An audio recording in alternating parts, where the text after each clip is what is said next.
What's up, everybody? Welcome to Gojo with Mike Golic Jr. That is me. With me, as always, super producer Brandon Newman. We got Jeremy out in the desert. My father, Mike Golic Sr., and we are hoping for Charlotte Wilder here back for another Wilder Wednesday right now. Some technical difficulties as I believe she is down in South Beach hanging out with our friends in Miami. So we got a lot going on there and a lot to get to today. As always, make sure you download, subscribe, rate, review.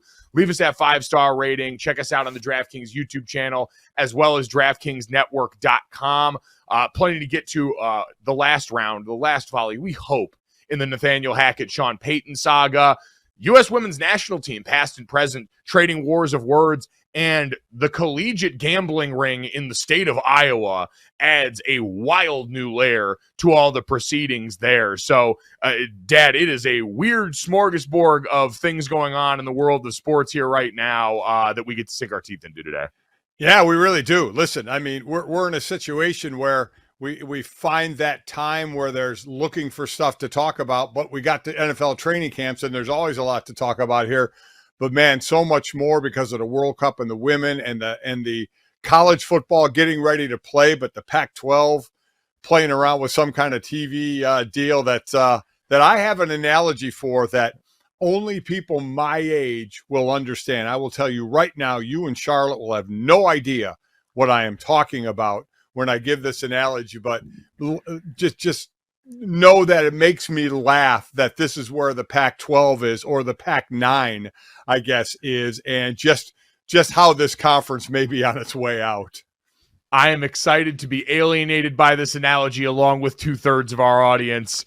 It's going to be great. You're going to want to stick around for that. But, Dad, I feel like we got to start off with and finally put this baby to bed maybe with one of the weirder long-range metaphors I have heard in the Nathaniel Hackett response to what went on with Sean Payton and everything there. For anyone that missed it, we obviously had the back and forth. Sean Payton popped off at the microphones about Nathaniel Hackett, about the Jets, about the job he did with Russell Wilson, and found his way back to the microphone to say he was sorry the other day. He had his Fox hat on, yada, yada, yada. We heard from the quarterback in New York and Aaron Rodgers, who obviously loves Nathaniel Hackett. But this was Hackett yesterday stepping to the podium to deliver this absolute beauty of a response. Take a listen. Before we get started, I just want to say something real quick.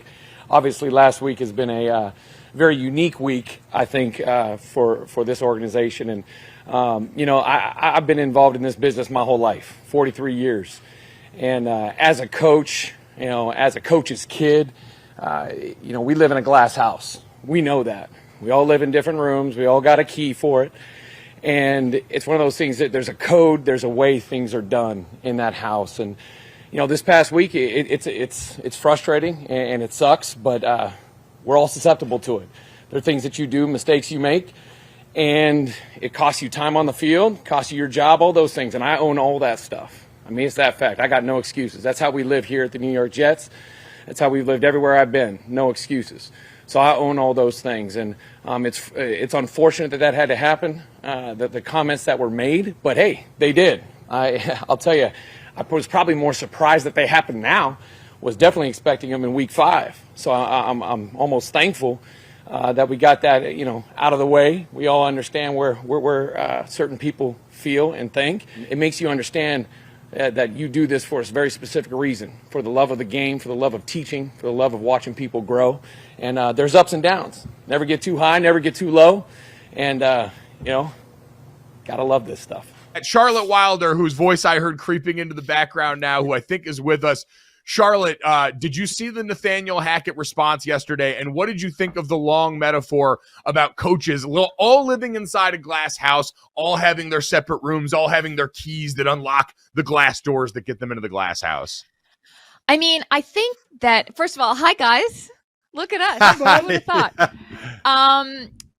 I think that when it comes to coaches and metaphors, there's nothing I like more in a press conference than a really, really involved one that they're hoping confuses you so much that you're not actually focused on what they're saying or on their team or on perhaps the drama they are trying to talk around instead of addressing directly. So I personally love this. This is like my Real Housewives. Although I also have started watching Real Housewives of New York, but to each his own. So short answer, Mike, I absolutely loved it. I wish we got more of this. So I would say with this, he's actually right in the fact that about a code, about glass houses, because all these coaches throw stones. They just do it behind the scenes. Players do as well. Mike, you've been in locker rooms. Players talk about other players. Players talk about coaches. Coaches talk about coaches. This all goes on. Remember, Nathaniel Hackett, for those that don't know, remember, he comes from a coaching family. Paul Hackett coached in the NFL. His dad for a long time. His dad coached at the likes of San Francisco, Dallas, Pittsburgh, Kansas City. During my time in the NFL, I knew was familiar, certainly played against his father and his team. So this kid has been around coaching all his life. So what he's saying is true. And I'll still go back to what I said earlier. You just don't say this publicly, what Sean Payton did. Sean was wrong. And it seems what's making Sean not now, if I heard everything correctly, you guys may have to help me on this. There's one thing, again, to do what Sean did, and I disagree with it. Others disagree with it. But now that I'm in this business, hey, it's great to talk about. It's great for our content, which is our life now, about what content is. But I think about everything always as a former player, and I can't stand this kind of thing. But if, and I'm trying to remember or go back and listen, did Sean Payton say he called Nathaniel Hackett and apologized to him? Because he did not do that. And if he said he did that, because Nathaniel Hackett, of course, was asked about that, did Sean Payton call you and apologize? And Hackett said no, and he's certainly not expecting a phone call.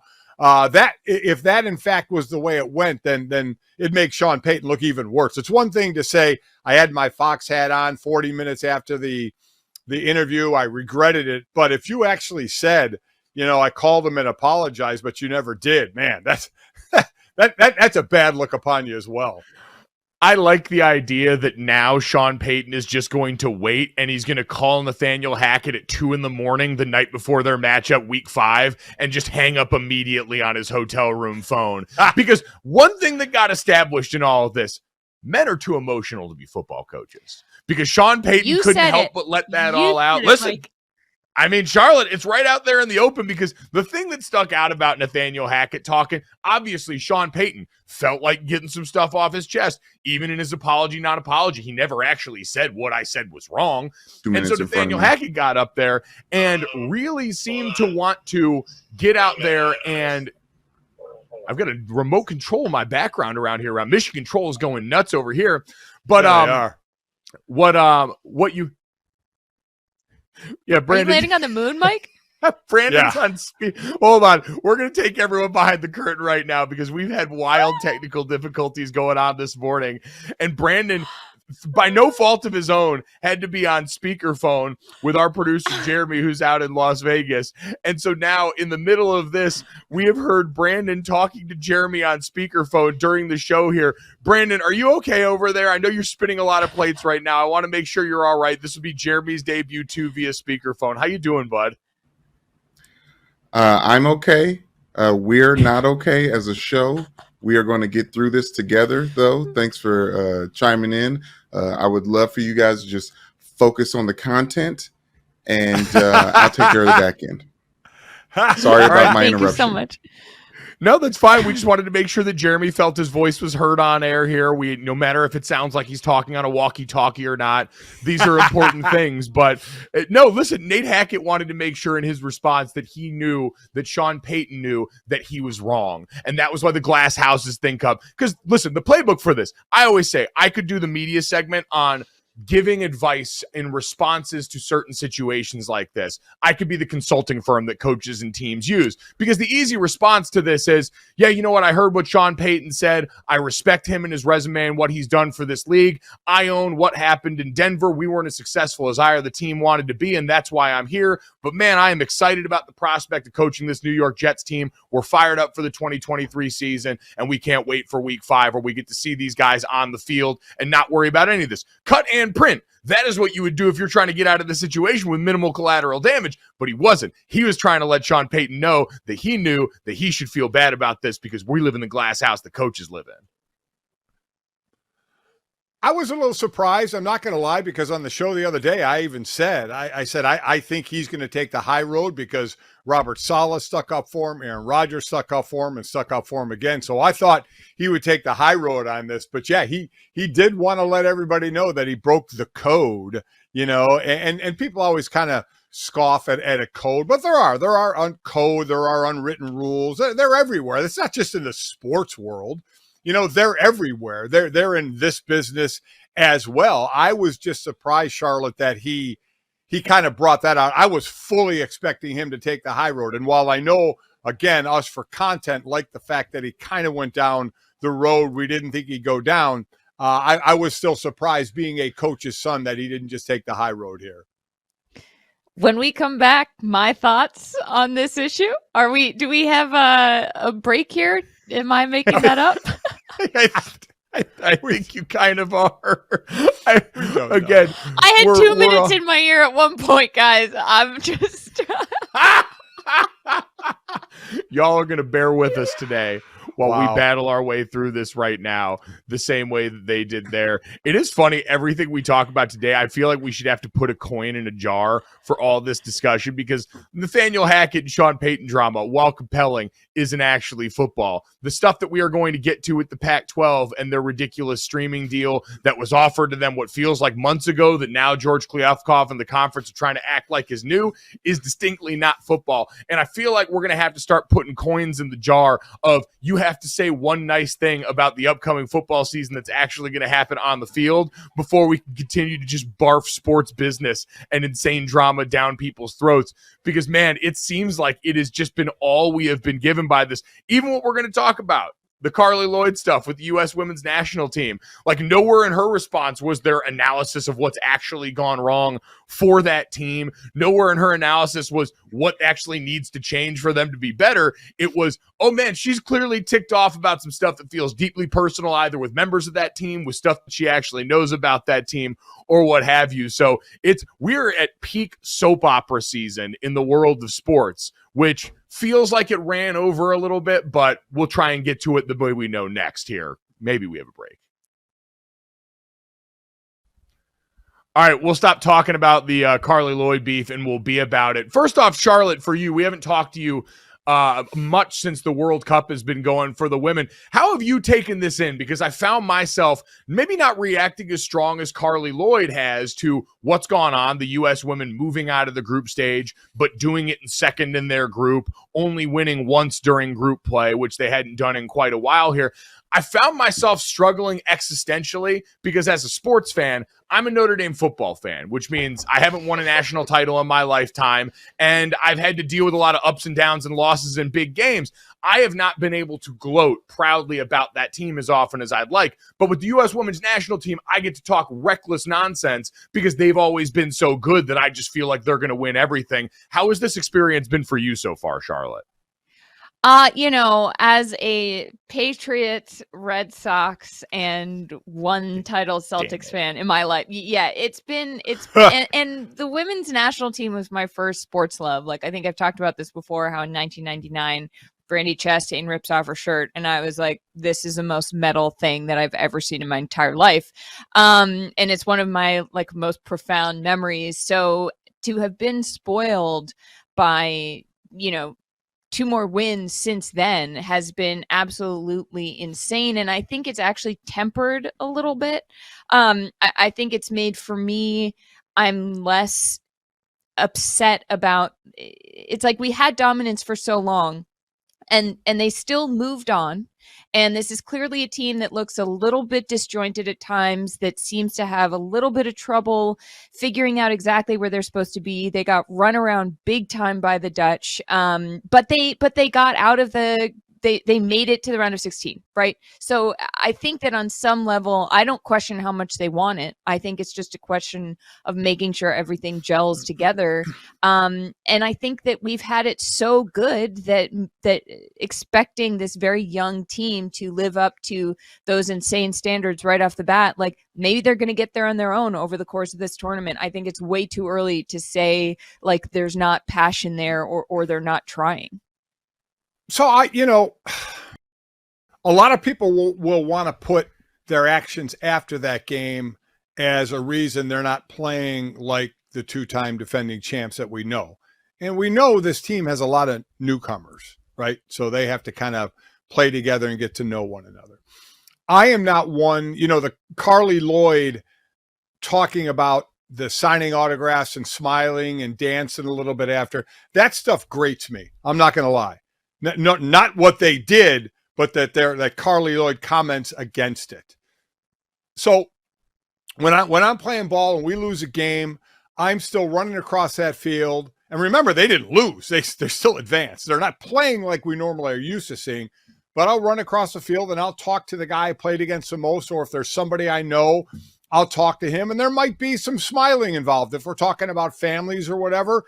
And to sit there and somebody tell me, some talking head the next day, tell me that I didn't give a damn about losing because I went over and did that, I'd like to crack them for that, because that's the furthest thing from the truth. You can be angry at your loss or tie or how you're playing, but right after the game, if you want to sign some autographs or talk to the people on the other team, to me, that's fine. To me, that is not indicative that you don't give a damn about what's going on. So after this game, it was a draw. They didn't play well. The ball hitting the post almost beat them. But you know what doesn't count in soccer is almost. We get it. They're not playing as well as we've seen in the past. But there's fans there. They're signing autographs for. They're smiling. They're dancing a little bit. They are moving on. So to sit there and say that affects their play, that they care less or whatever, I think is a bunch of garbage. I really do. Now, is this team as good as the last two teams that won the World Cup? We'll have to wait and see. They're not playing like it right now. And I know there are those, Mike, that are going to put the way they acted after that game as part of the reason that they're not as good. I completely disagree with that premise.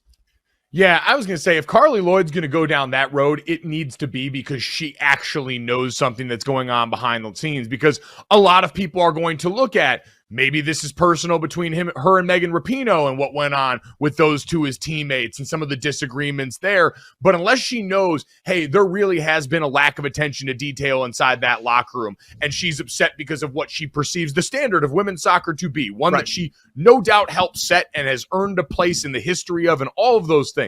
All of those are absolutely true. But, Dad, I'm 100% with you. I had a buddy of mine who played with Phillip Rivers in the Chargers, and one of the best lines I ever heard him talking about after a loss was Phillip Rivers getting in a huddle and saying, hey, listen, you don't got to show me how mad you are right now after this. And that's not going to help us actually get better. That's not going to make a difference in our bottom line as a team. You huffing and puffing or being quiet and acting mad about what's going on in the circumstances here. What's going to change that is the way we work when we get back to training, the way we work when we get back to practice, and how we approach that next match. So I'm with you. And this is always something, Charlotte, for me as an American sports fan, I do have to remind myself, like Dad said, they didn't lose here. A draw can be a perfectly acceptable outcome in this. We dealt with that jokingly throughout Ted Lasso for a lot of American fans. And in this case, you still get to keep going. You're still playing. You got another match against Sweden coming up here. And so this is confusing. Carli Lloyd came out and addressed her comments, but again, much like we saw with Sean Payton, really didn't walk anything back that we said. So here we're going to sit with this now being yet another thing hanging over the heads of a young team heading into a winner-go-home match. Yeah, it's also total garbage to make this about yourself. Like, sorry, you're not playing anymore, Carli. Like, if you're using this as, and this is speculation on my part, but saying incendiary things like that you know are going to rile people up, that unless you're willing to back up with evidence, if you want to throw your team under the bus, your former team under the bus, if you think you know something, but it all seems a little coded too, because, there was a lot of issues that she seemed to have with some of the activism that people were it didn't sit right with me from an honest sports analysis perspective. And so I just think that everybody needs to take a step back and think, like, what is the value that I'm delivering to the viewer here? And the team still made it to the next round. So, like, let's see what happens.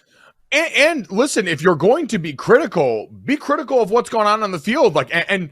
I want to be fair to Carli. This could have been in a segment that was unrelated to the one that we saw, where she was clearly reacting to what was going on in front of her on screen. It was her first time, yada, yada, yada. But I would love to hear plenty of the analysis from a former star of this team of what they can actually do better, so I don't wake up like I did this morning after dreaming we lost to Sweden. So guys, we are getting closer and closer to college football season here, and it's a good time to remind you, we're still not exactly sure where everyone's going to be watching the Pac-12 in the future. And after yesterday, that only became more daunting as we saw reports that after months of negotiation, George Kliavkoff, the Pac-12 commissioner, presented Tuesday the conference's president and chancellors with a potential primarily subscription-based Apple streaming deal for their TV contract that expires after this year, according to multiple sources. Now, it's somewhat confusing about what revenue they would draw, especially early on, because it would be subscription-based, and they don't know how many that they would be able to push out.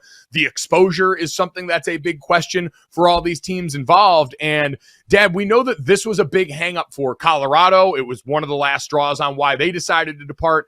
Arizona's Board of Regents, which controls Arizona, Arizona State, and Northern Arizona, which, fun fact, is why both of those schools have to play Northern Arizona every year, met yesterday with no actionable items coming off that meeting right now, but they're two of the teams that people are having tied to the Big 12 right now.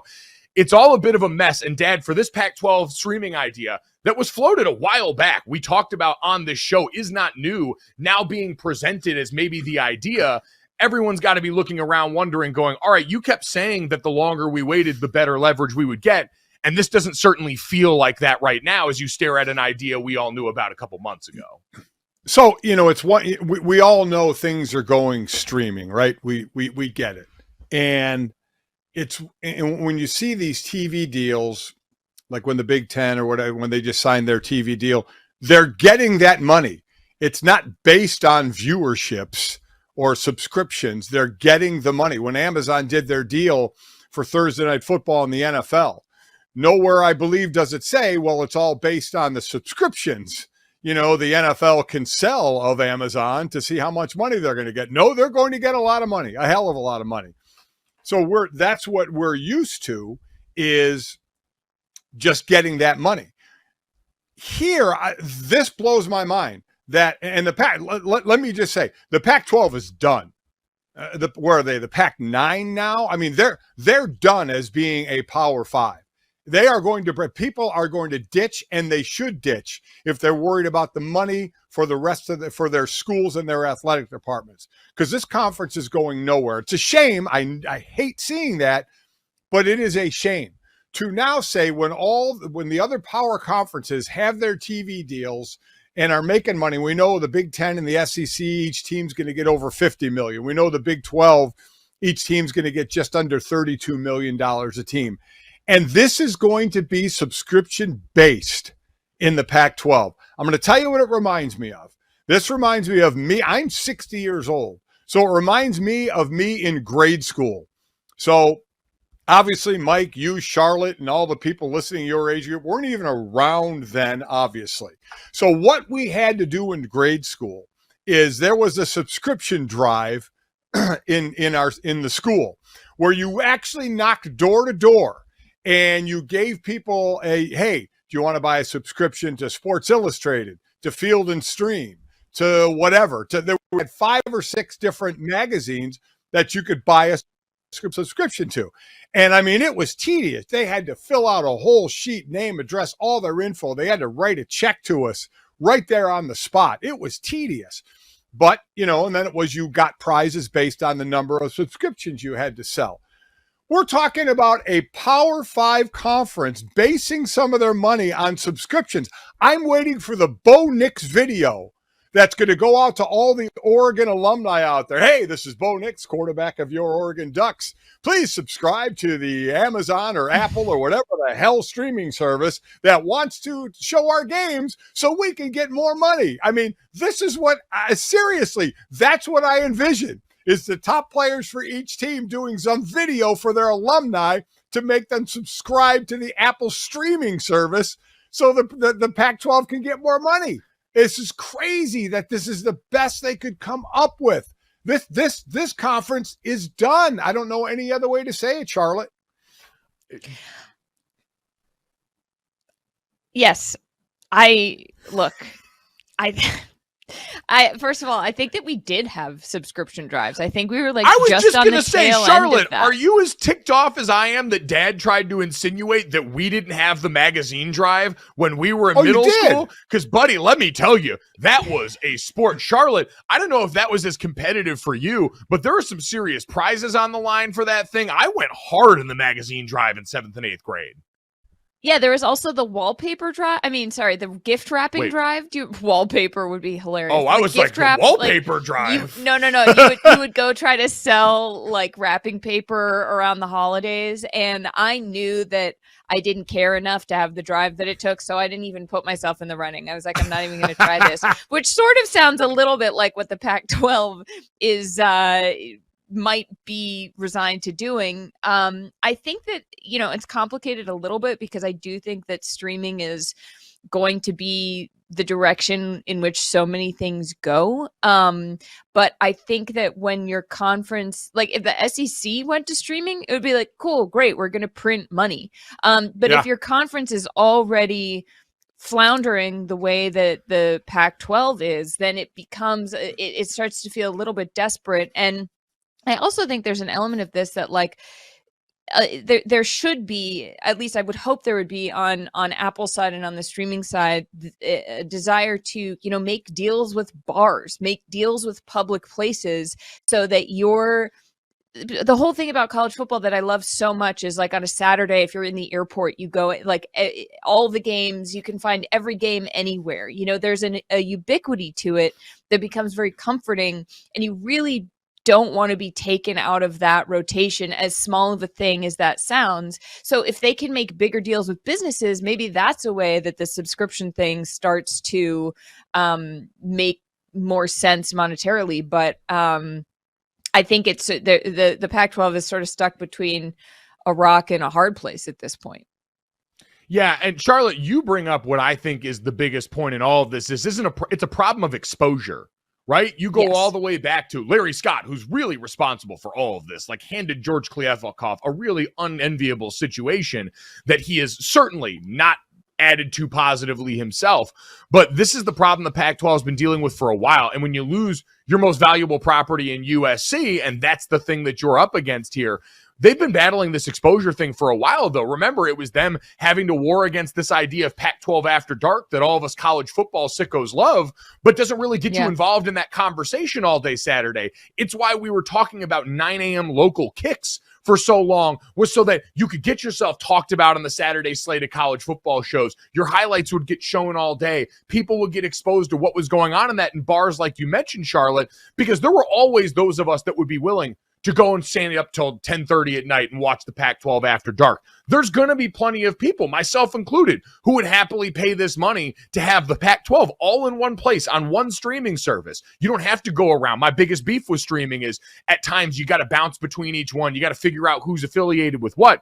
You could get an entire conference on one service. And for those of us who work in the industry, who just are predicated to watching this in general, that wouldn't be a huge ask. But again, you're trying to get maximum eyeballs. That's where college football has arrived as a national brand now, is these conferences all looking for ways to get the maximum amount of eyeballs at all times on their product. And for the Pac-12 now, Charlotte, to your point, without the draw of some of these marquee teams and potentially without the exposure in some of the normal places we're used to seeing the sport, this becomes something that I don't think is going to be a positive in the W column for a team doing the pros and cons of should I stay or should I go, Dad?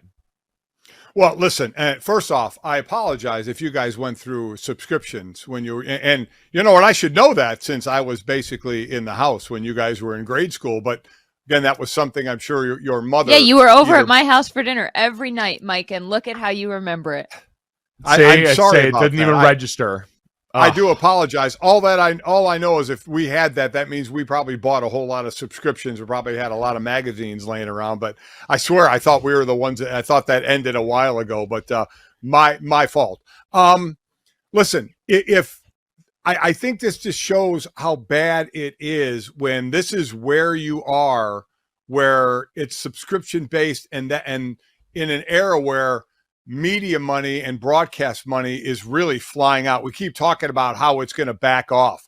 Well, it hasn't. The NFL keeps getting more and more money. The NBA is a hell of a broadcasting deal. And we just saw college football for the Big Ten, what they're going to do. You know, the SEC's is going to be monstrous. And who's going to be, where is the ACC and the Big 12 going to fall into that? So to sit there and go on a subscription base where Klyavkov had said July 21st, there's an underlying shift in the media market that's happening, and we're long-term taking advantage of it. Really? I mean, there has been a whole lot of just kind of talk. It seemed to kind of put everything off for a while they were trying to get some kind of a deal. And if this is the deal that they end up with, where all of a sudden you're the one conference that is basing your money on subscription, where you have to actually go work. You have to go work to make more money, where some people might find that refreshing. It just hasn't happened in sports and broadcasting deals. You sign a deal and that money is basically, it's going to be yours. Where in the Pac-12, it's going to be based on the subscriptions you sell. And now the trying to hang on to Arizona State, and Utah, because those are the next ones that have the target on them of dumping out of what now is the Pac-9 and could soon be the Pac-6. You know, of what they're going to do. And then we know they're going to pull, obviously, other schools in, and there's going to be a rearrangement, but they're not going to pull in teams with the power of the teams that are going out. So this is a conference that's in a lot of trouble. Again, we keep talking about realignment. There's the two mega conferences now. Who's going to be third, Big 12 or ACC? How is it all going to play out? But the bottom line is that's still going to be down the road for a bit on how it's going to play out. What's not down the road is the money the SEC is getting, the money the Big Ten is getting, the money the Big 12 is getting, and the money the Pac-12 is not able to get for their constituents. So they're going to take a long, hard look at, am I loyal? Am I staying in this conference thinking it's going to be better? Or are we jumping ship to do what's right for our school? Because the lifeblood pretty much anywhere is the money you're going to bring in. And if another conference can offer us more money to help our school, then that's something we have to do. Yeah. Can I just say one thing? Can I just say one thing? What happened to America when we've got the Pac-12 to the Pac-9? What about the Pac-Man? Am I right? Where is this? Where? Take it away. Oh, Mike. no. Oh, no. Oh, we have forgotten about the Pac-Man in this world. Oh, just put some respect on his name. Oh, you know what? Wow. We are going to make sure that there is justice for the Pac-Man. But speaking of someone gobbling up and money in college football, let's talk about this Iowa State gambling ring. Oh, good God Almighty. I was not ready for this to be the plot twist. Again, we are in training camp right now in college football, and the Iowa State Cyclones are now facing the prospect of heading into this season without their starting quarterback from last year in Hunter Dekkers. If anyone missed it, Iowa State's quarterback has been accused of betting on events involving the Cyclones, including a 2021 football game where he was not the starter but was dressed, and is among 4 current or former athletes at the university that's charged with tampering with records related to an ongoing probe by the Iowa Criminal Division. Guys, there is stuff in here about how Hunter Dekkers' parents helped him set up accounts that wouldn't be traced directly back to him so that he could place bets that really amounted to about handfuls of dollars. It was 366 bets totaling $2,799. Dad, I know you love the mental math, so I'll let you hit the people with that. But the bottom line with all of this is we've now got just more concrete information about something we knew had gone on amongst Iowa, Iowa State, and these programs that had been hinted at a while ago, having student athletes involved in gambling in a way that was going to get them in trouble. But Dad, we've now got very specific allegations that could end with Hunter Dekkers losing all of his eligibility and no longer being able to play football anymore, period. This stuff blows my mind of the amount of money we're talking about. Now, if we were sitting here and talking about a scandal where a player was trying to make an ungodly amount of money, it still obviously doesn't make it right, but you could see, we always talk about, man, are players going to get tempted? Could players get tempted by gamblers? When it was illegal gambling, now it's legal gambling, though it was illegal for Dekker because he wasn't 21, about the money that could be made and the trouble that they could get in if they have to owe people money. Listen to the money involved here. So for Dekker, and again, the wild part of this is parents helping him get a false, name. Which to be fair to him, is what I always said the workaround should be, is if you really were someone that wanted to gamble, this is back in the Calvin Ridley days, you should just have a relative that happens to get really good at gambling with some of the inside information. Spoiler alert, they can find all that out. They will get you, so don't do that. That was bad advice. Dad, you can keep going. So Becker, 366 bets at, say, $2,800. That's $7.60 a bet. That's what he's doing. You got Dodge Saucer, a former football player. He had, I believe it was 113 bets for $3,075. Comes out to $27 a bet. Then Uwazurike, the former Iowa State player, who's the D lineman for the Broncos, who, by the way, got suspended by the NFL because he continued to gamble going into the NFL. He did this at Iowa State, 801 bets for $21,300, which comes out to $26 a bet. So that's what these guys were averaging per bet. They were betting a lot, but that was the average per bet that they were doing. So listen, when gambling wasn't legal, we know players were gambling. Gambling is now legal, and they're trying to gamble legally, but it's against the rules if you play a sport to gamble. And whether people agree with that or not, especially at the pro level, that's a discussion we can have. But right now it's against the rules, Charlotte. So as much as you may disagree with it, you can't do it. But these guys in college, I just don't understand the thought process. To me, it's not funny because there's real consequences here, but I do think it's sort of incredible that these guys just wanted to be like their buddies who were like making sports a little more interesting, to put like $7 on a thing and see if it hits. And then the total comes to under $3,000 and you're risking your whole career on this. And maybe that's why they thought maybe this wouldn't be a huge deal, because they're like, oh, well, we're clearly just doing it to have fun. We're not risking tons of money. We're not putting all of this on the line. We haven't gotten into debt to the point where we'll do something to throw a game to make it back up to the bookie. But it's so small and simple that it's like treating it like a video game, that I'm like, it almost makes it more unbelievable and so evidence of how young these guys are, really, to me. I guess that's the thing I need to remind myself, Charlotte, because to me it seems really intuitive. Hey, you especially, amongst everything, we can debate about the rule, the NCAA's rule that you can't bet on any sport, college or pro, that the NCAA sponsors a championship in. That's their rule right now, and this is the fallout from that they're dealing with. I can debate how I think that's dumb that a college player couldn't bet on a professional sport or any of those things, but at the base level, I thought it just makes overwhelming amount of sense. Like, oh yeah, betting on your team and betting on your sport while you're playing it is probably not going to be something that ends well and that you should avoid. I am neglecting to remember that at one point I was in college and didn't take my trash out for 3 weeks to the curb 8 feet away because I was dumb and lazy and I didn't think about it. Like, there are just things that need to be spelled out more explicitly. And that's where, again, I go back to, I hope that all these schools are spelling this out explicitly to everyone. And now there's really no excuse, because before maybe you could get off by saying, Dad, you hadn't seen consequences. Now, if you're a player, it has been drawn very clear in the stands. Hunter Dekkers could potentially lose out on all his eligibility. You are really going to potentially risk that if you're a college player for the few dollars that you make here. You're not a part of some elaborate gambling heist. For a few dollars to have fun in no way seems worth it to me. And trust me, this is coming from a guy who once turned down the chance to smoke weed with Snoop Dogg in college because he was so afraid of an actual random drug test. So you got to do the cost-benefit analysis in your head, and no part of this is worth it. Yeah, I know that's one of the great regrets in your life, and I completely understand that.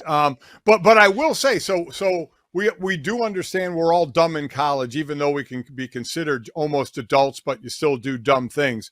What I'm having a hard time with is Hunter Dekker going to his parents and saying, you know what, I'm not old enough to gamble on this site.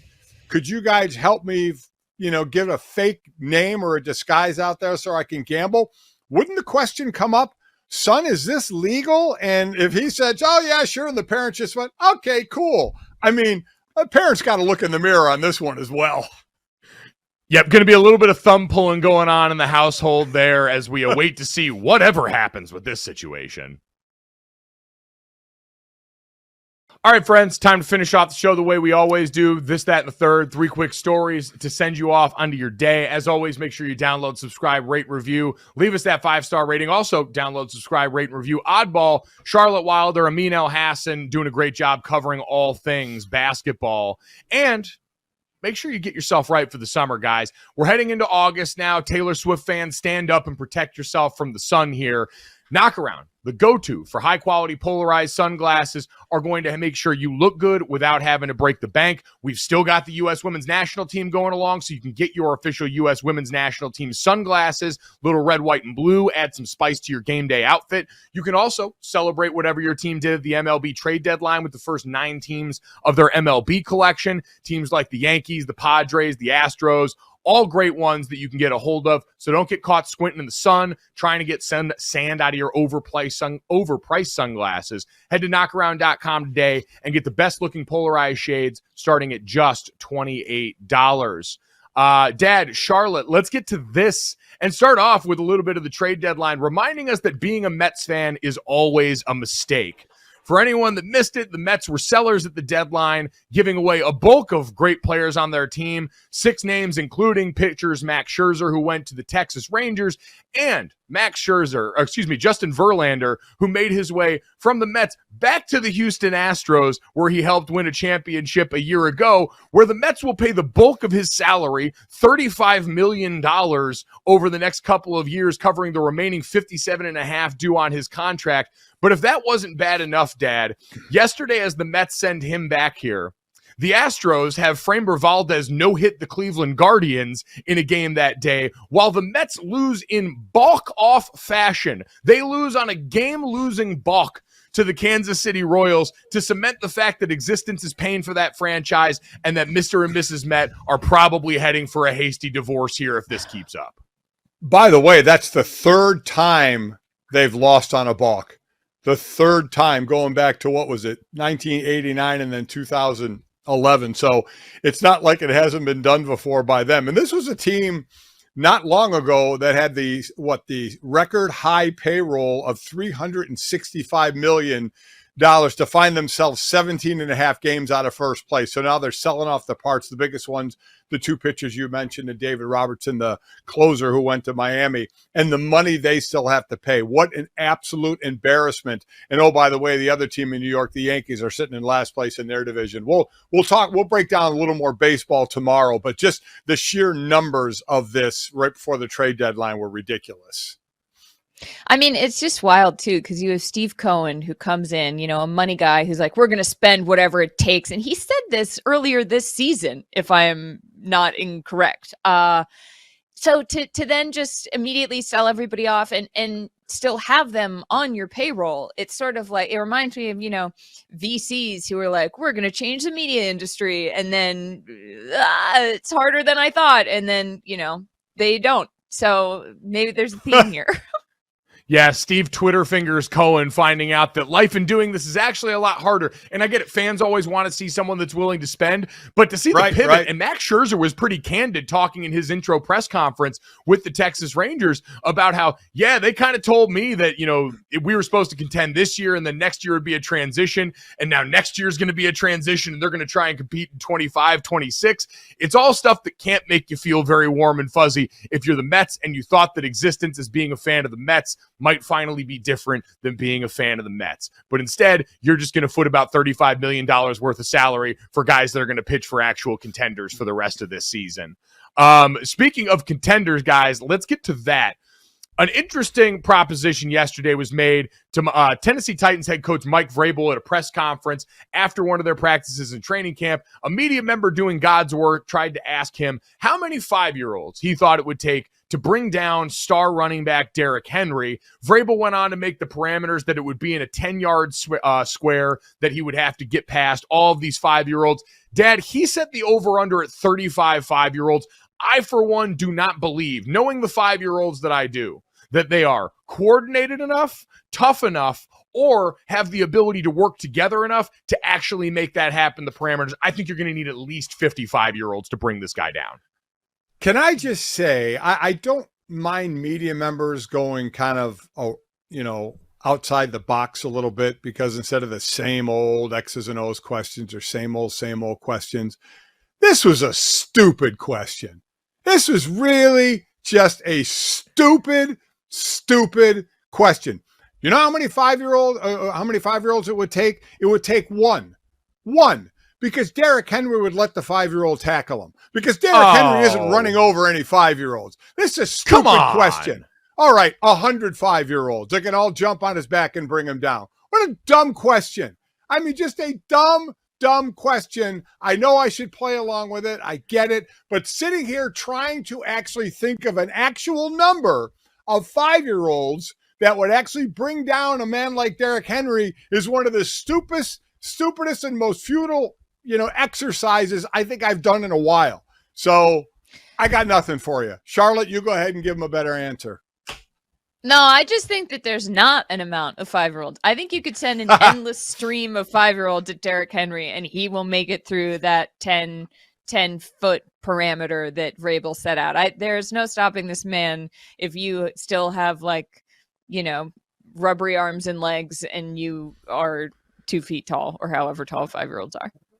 See, I think it's a big factor in it because they're too low for him to actually lower a shoulder into. You can only stiff arm one at a time. What I need is one of the people that maybe does like a mod for Call of Duty games where you have the zombies options where wave after wave of hordes of zombies come at you and you've got to mow them down. Just alter that so it's Derrick Henry having to face wave after wave of 5-year-old going at him, trying to basically just clog up his feet in the lane and see if they can get him tripped. Because, Dad, I disagree. I don't think you'd jump on his back. I think you would go right at his ankles and try and gnaw those off if I'm these 5-year-olds. But Dad, I will save you from this and instead get you to a much more plausible scenario here. One put out there by Gwyneth Paltrow yesterday on her Instagram, who in conjunction with Airbnb, as they framed it to combat loneliness and all these things that have popped up since the pandemic, she is inviting one person to come and stay one night in her guest house with her at the house. Said they'll dine together. They'll go on one of her favorite hikes. You're going to get a bunch of her Goop products in there. And so, Dad, while I don't think Gwyneth Paltrow is going to be your answer, is there any celebrity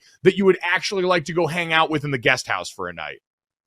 Yeah, it would not be her, that's for sure. Because didn't she into weird foods as well? I would not really probably like the. I think she has a candle that's like orgasm scented too. So I don't know if that would be in the bathroom or not. It's all weird. It's the whole thing. Yeah. Listen, I just got to golf with him out at the Tahoe event, Ray Romano. Maybe I could hang out with him. I had a good time with him. And you know what? Your mother last night asked a great question. She said, don't be a goofball in front of him and ask him a lot of questions about Everybody Loves Raymond. But there is one question she said I should have asked, and I should have, is why they always drink ginger ale. If people don't know it, that's what they always drink out of the fridge. And I think that would have been a good question to ask. But I think I would have liked to hung out at his house. I got along with him very well, so I would dig that. All right. And you could drink some of the ginger ale in his fridge with him. There you go. Yep. I love thinking about you guys having a little sleepover. I think mine is the only correct answer. Sorry to everybody. First of all, Gwyneth, I'll do this. Like, if we need someone to go hang out with her. Also, feels like a great way that Gwyneth Paltrow could get murdered. So I'm like, we got to have some guidelines here. My answer would be unequivocally Martha Stewart. If you follow her on Instagram, you see she's constantly posting all the caviar she serves her guests, all the horseback rides she takes her guests on. She is the consummate host, as you might imagine. And I'm trying to get invited up to her main compound or her Westchester compound. Easy for me to get to both. Martha, if you're out there, I'm available. And you could learn how to make a prison shank. So everything gets done there. I think there's only one answer. I want to go rock around with the mayor of Flavortown himself. I feel like me and Guy could cruise around in his drop top. There'd be great meals prepared, and I could probably get a wig full of frosted tips. If you got any of that out of this experience hanging out in our guest house, make sure you download, subscribe, rate, review. Leave us a 5-star rating. Check out Oddball with Charlotte Wilder and Amin El Hassan. Thanks, and we'll talk to you tomorrow. Boom. Money in the bank.